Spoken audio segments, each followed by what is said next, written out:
Le grand rendez-vous européen avec Les Échos et CNews. Autre menace qui pèse spécifiquement sur les femmes. Une femme sur deux a déjà été victime de violences sexuelles. Il y a une tribune ce matin dans le JDD. Monsieur Macron, êtes-vous de notre côté? Signée par une centaine de femmes, dont Laura Adler, Florence Foresti ou Agnès Jaoui. Elles réclament un plan d'urgence. Est-ce que vous soutenez cette démarche? Est-ce que vous estimez que vous auriez pu faire mieux lorsque vous étiez Premier ministre? On peut toujours faire mieux face à des phénomènes de société qui sont effrayants.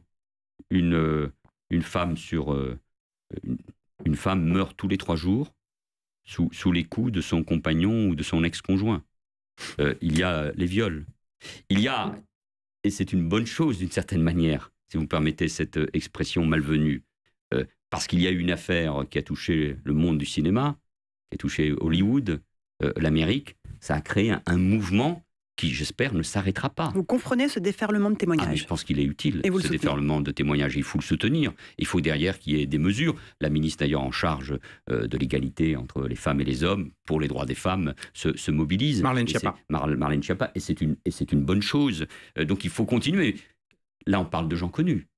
Mais il ne faut pas oublier le quotidien, la chape de plomb. Ce qui se passe dans les quartiers, ce qui se passe dans l'entreprise, dans les services publics, au domicile, la violence sourde et continue qui pèse sur des femmes et des jeunes filles. Donc, il faut continuer cette mobilisation. S'il faut durcir la loi, il faut le faire. Il faut en tout cas que tous les moyens de l'État, police, justice, armée, gendarmerie, services publics sociaux, soient mobilisés pour cette cause qui est essentielle. Cécile Cornudet. Justement, après le meurtre d'Alexia Daval en Haute-Saône, la joggeuse dont la famille organise une marche blanche actuellement, est-ce qu'il faut introduire dans notre droit la notion de féminicide, de ces actes, de ce crime commis spécifiquement contre les femmes?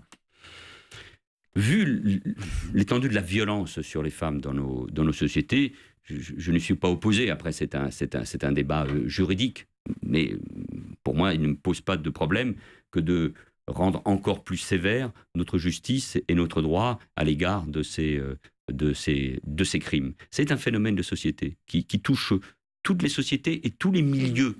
Et d'ailleurs, c'est un des effets positifs de la globalisation, de la mondialisation. C'est que ça touche tous les pays. Regardez ce qui se passe en Grande-Bretagne avec un ministre, et non des moindres, qui a dû démissionner. Donc, femmes et hommes, et les hommes aussi, doivent se mobiliser, ne rien laisser passer. Alors, vous l'avez... Ne rien laisser passer.